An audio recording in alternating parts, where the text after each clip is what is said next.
The term sheep has become somewhat controversial in our current social and political climate.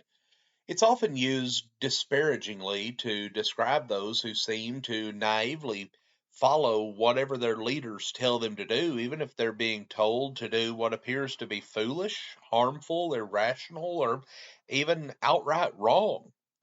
Some have pushed back against this criticism by arguing that as Christians, we have been called to be like sheep so that we should simply follow whatever these orders might be, though each one who argues this will probably have in mind some limit as to how far they will go.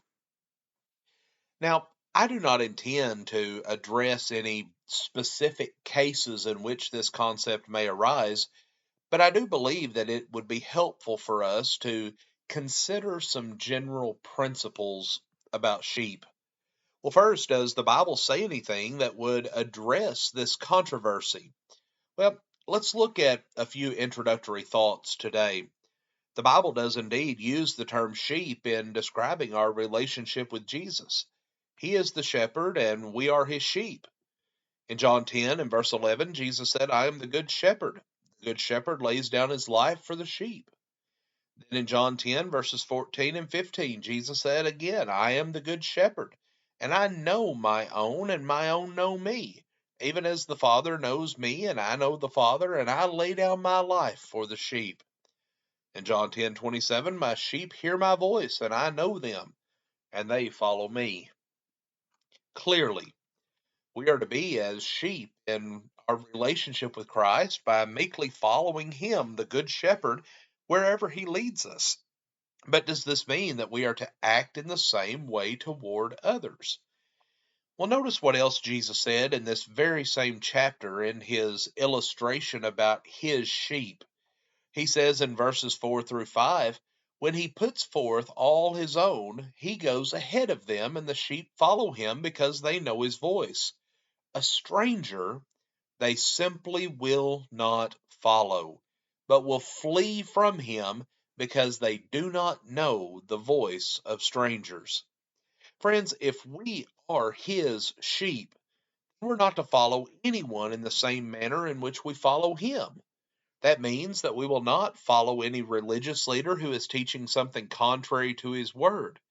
John said that if someone does not bring this teaching, that being the teaching of Christ, then we are not to receive him, Second John 10.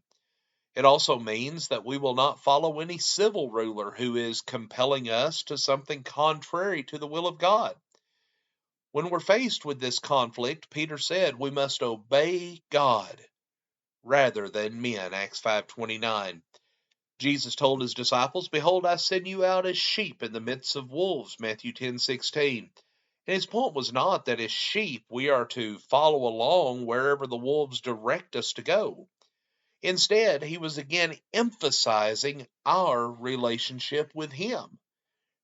They were to follow him, meaning those Christians, us, applicable to us today, are to follow him wherever he directs us to go, even if it was in the midst of wolves.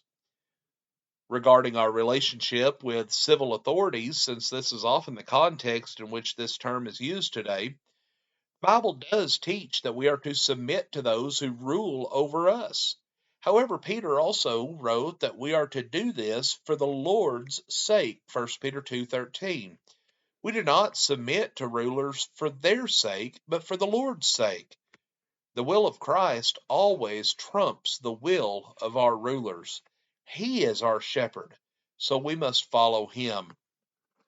But there's another animal analogy that would be helpful to consider in this context, and this is the one that Jesus gave immediately after he said that he was sending his disciples out as sheep in the midst of wolves.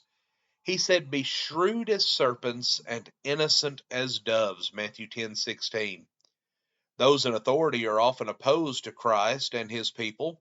In fact, when Paul described the enemies in our spiritual battle, he included the rulers and the powers.